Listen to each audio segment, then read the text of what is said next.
Welcome back to Lumicore Labs. Day 14. It's practice day for data structures. Last time you learned about tuples, sets, and dictionaries, three powerful tools to add to your list skills. Today we're going to use all of them in three practical challenges. One for lists, one for sets, and one for dictionaries. Simple, focused, and designed to show you exactly when to use each tool.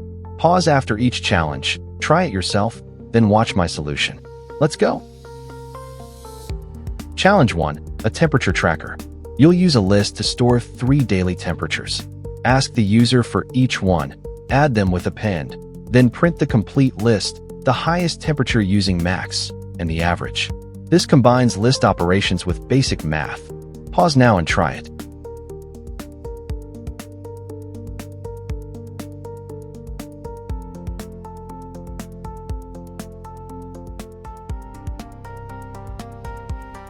This is a complete mini tool. Someone could actually use this to track their city's weather. Let me show you my solution. First, I'm printing a header. This just makes the program look organized and lets the user know what it does.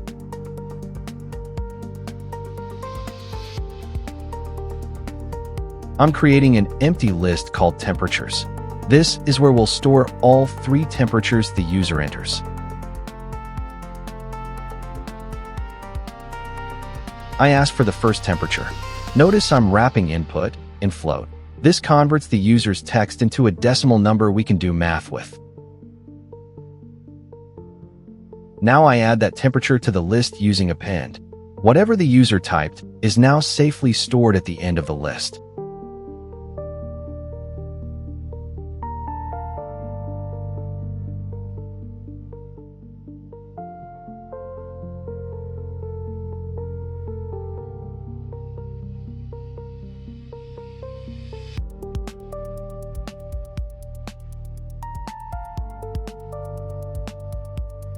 I print the complete list using an F string. The list shows all 3 temperatures exactly as they were entered.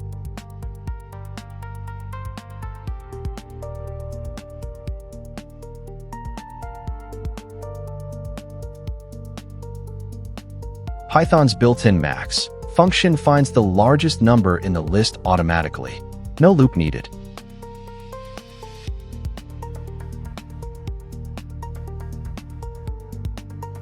For the average, I use sum to add everything up, then divide by len, which gives the number of items.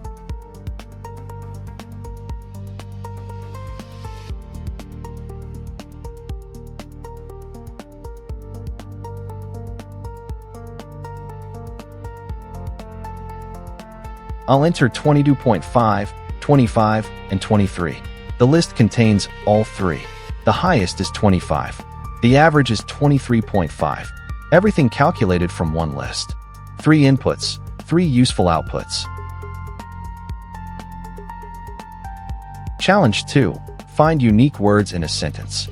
I've given you a sentence with repeated words: apple, banana, apple, cherry, banana, apple. First, use .split to break the sentence into a list of individual words. Then, convert that list to a set. The set automatically removes duplicates. Print the unique words. Pause and try it.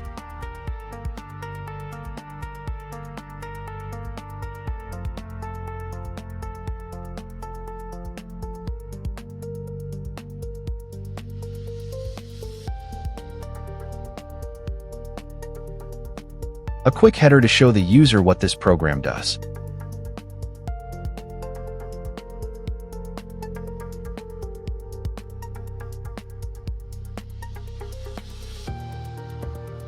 I'm creating a string with 6 words.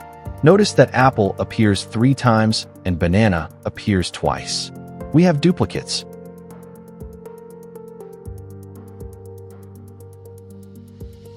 Let's print the original sentence first, so we can compare it to the result later.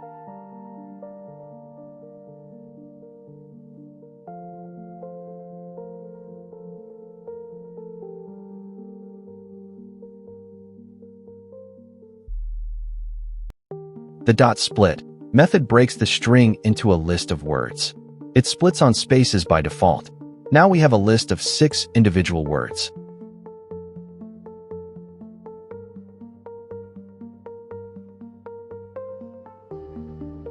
Now the magic.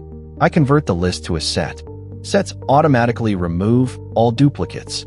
Apple appears once, banana once, cherry once. No extra work needed.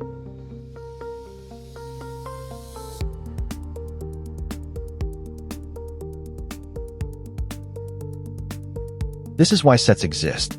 3 lines of code to go from a messy sentence with duplicates to a clean collection of unique words. No loops, no conditions, no manual checking. Look at the output. The original sentence has 6 words. The list shows all 6, duplicates included. But the set, only 3 words. Apple, banana, cherry. Each appears once. The duplicates vanished. That's the magic of sets. Challenge 3. A user profile lookup system. Create a dictionary where each key is a username, and each value is another dictionary containing that user's details, age, and city.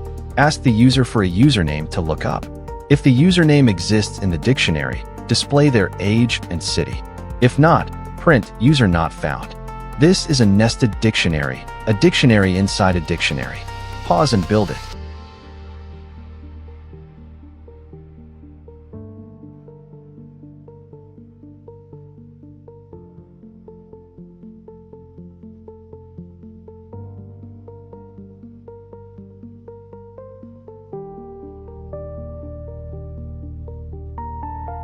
A header to let the user know we're looking up profiles.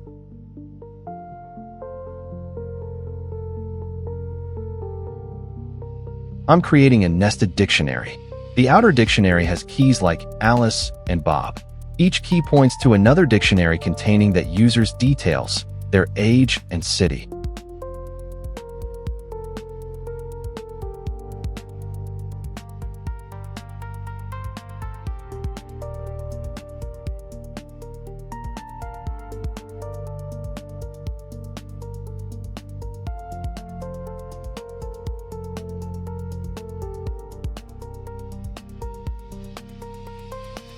The in keyword checks if the username exists as a key in our profile's dictionary.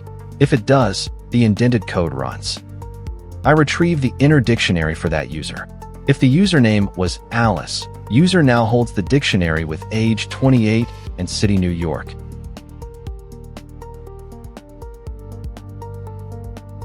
I print the username. This is the key we just looked up.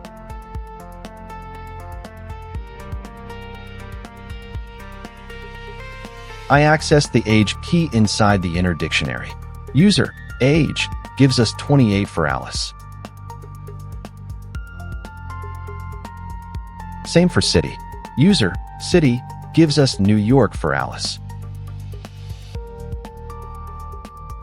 If the username wasn't found in the dictionary, the else block runs and tells the user. This handles the case where someone searches for a user that doesn't exist.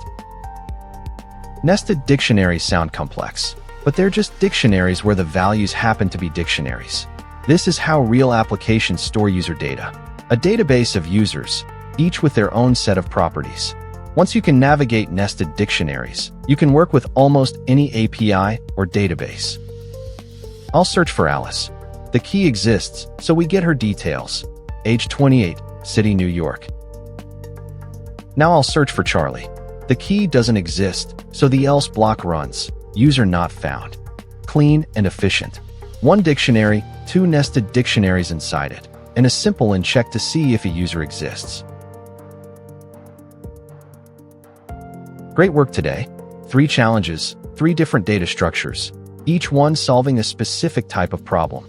You now have a solid foundation in Python's core data tools. In the next video, we're exploring error handling with try and except. How to write code that doesn't crash when things go wrong.